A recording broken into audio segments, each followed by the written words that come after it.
Hello friends, welcome to our channel. हमारी आज के वीडियो का टॉपिक है पारिस्थितिकी तंत्र का उद्धार पर हिंदी निबंध। तो इस निबंध में सबसे पहले हम यह देखेंगे कि पारिस्थितिकी तंत्र आखिर होता क्या है और किस प्रकार से यह मानव जीवन के लिए उपयोगी है। देन हम लिखेंगे कि पारिस्थितिकी तंत्र की फ़िलहाल क्या अवस्था है, क्या सिचुएशन है और आखिर क्यों इसके उद्धार की हमें आवश्यकता पड़ रही है। उसके बाद हम पारिस्थितिकी तंत्र के उद्धार के उपाय बताएंगे और भारत सरकार द्वारा इसके उद्धार के लिए क्या क्या प्रयास किए जा रहे हैं, कौन कौन सी योजनाएं बनाई जा रही हैं वो लिखेंगे और लास्ट में हम इस निबंध को कंक्लूड कर देंगे, इसका निष्कर्ष लिख देंगे। तो चलिए एक स्लोगन के साथ इस निबंध को शुरू करते हैं। तो यहाँ पर मैंने स्लोगन लिखा है, धरती पर स्वस्थ जीवन का सपना होगा साकार जब मानव करेगा पारिस्थितिकी तंत्र का उद्धार। आगे हम लिखेंगे, जैव समुदाय और अजैविक घटकों के अंतर संबंधों से निर्मित संरचनात्मक एवं क्रियात्मक इकाई को पारिस्थितिकी तंत्र कहते हैं। दूसरे शब्दों में, जैव तथा अजैव घटकों की अंतःक्रिया द्वारा पारिस्थितिकी तंत्र का निर्माण होता है।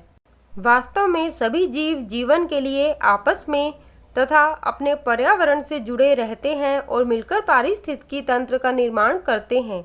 पारिस्थितिकी तंत्र अथवा परितंत्र का आकार एक छोटे तालाब से लेकर एक विशाल महासागर तक हो सकता है।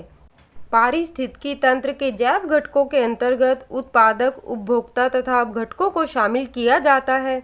अजैव घटकों के अंतर्गत मृत कार्बनिक पदार्थ, कार्बोहाइड्रेट्स, प्रोटीन, वसा तथा ह्यूमस तथा अकार्बनिक नाइट्रोजन, जल एवं CO2 मीन्स कार्बन डाइऑक्साइड को सम्मिलित करते हैं। पारिस्थितिकी तंत्र एक खुला तंत्र है जिसमें प्राकृतिक कारणों से अथवा मानवीय हस्तक्षेप के कारण परिवर्तन आता रहता है। मानव ने विशेषकर द्वितीय विश्व युद्ध के बाद से पारिस्थितिक नियमों के विपरीत इनसे पदार्थ व ऊर्जा का अत्यधिक दोहन किया है।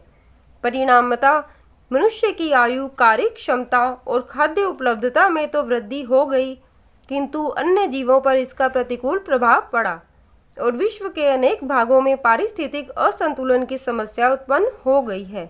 देन आगे हम लिखेंगे, बढ़ते तापमान, ओजोन छिद्र, अम्लीय वर्षा और ग्रीन हाउस प्रभाव आदि के कारण संपूर्ण जीव मंडलीय पारिस्थितिक तंत्र तेजी से असंतुलित हो रहे हैं।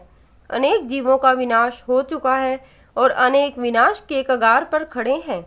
संयुक्त राष्ट्र पर्यावरण कार्यक्रम की एक रिपोर्ट के अनुसार विश्व में प्रतिदिन औसतन 50 प्रकार के जीवों का विनाश हो रहा है, जो वास्तव में आनुवांशिक विनाश है। अतः पारिस्थितिकी तंत्र के संरक्षण और उद्धार के लिए नवीन योजनाओं व नवीन चिंतन की जरूरत है। आगे हम लिखेंगे, कई देशों ने इस दिशा में सराहनीय प्रयास किए, भारत भी इन देशों में से एक है। लगातार खराब होते पारिस्थितिकी तंत्र के संरक्षण और पुनरुद्धार तथा देश के आनुवांशिक संसाधनों के संरक्षण की महत्वपूर्ण आवश्यकता के कारण वायु, जल और पर्यावरण संबंधी कानूनी अधिनियम बनाने के साथ साथ वन्यजीव संरक्षण अधिनियम 1974 और वन अधिनियम 1980 का अधिनियमन किया गया। पर्यावरणीय संतुलन के लिए पर्वतीय क्षेत्रों के 60% एवं मैदानी क्षेत्रों के 20% भाग में वन का होना आवश्यक है। कुल मिलाकर संपूर्ण स्थल के 33% क्षेत्रफल पर वन होने आवश्यक है। भारत में GFRA 2010 के अनुसार वन क्षेत्र सिर्फ 23% है। अतः वनों के पुनः उद्धार हेतु पर्यावरण एवं वन मंत्रालय की ओर से भारतीय वन आवरण परिवर्तन चेतावनी प्रणाली का शुभारंभ किया गया है। भूमि प्रदूषण व नगरीय कचरे के कारण जलीय प्रदूषण की समस्या भी गंभीर हुई है। गंगा, यमुना आदि नदियां प्रदूषण से अत्यधिक ग्रस्त नदियां हैं, जिनके उद्धार हेतु सरकार द्वारा निरंतर प्रयास किए जा रहे हैं। हिमालयी पारिस्थितिकी तंत्र पोषणीय मिशन जलवायु परिवर्तन की चुनौती से निपटने के लिए भारत के 8 मिशनों में से एक है। यह मिशन हिमालयी पारिस्थितिकी तंत्र और जलवायु कारकों के बीच युग्मन की बेहतर समझ प्रदान करेगा और एक नाजुक पारिस्थितिकी तंत्र के संरक्षण और उद्धार को संबोधित करेगा तथा हिमालयी सतत विकास के लिए इनपुट प्रदान करेगा। आगे हम इसका निष्कर्ष लिखेंगे, पारिस्थितिकी तंत्र के उद्धार हेतु प्रभावशाली कदम उठाने के लिए हमें अपनी आवश्यकताओं में प्राथमिकता की ओर ध्यान देना होगा और साथ ही विचार करना होगा अपने लक्ष्य पर। तभी हम बिना पारिस्थितिकी को नुकसान पहुंचाए विकास व तरक्की के मार्ग पर अग्रसर हो सकते हैं।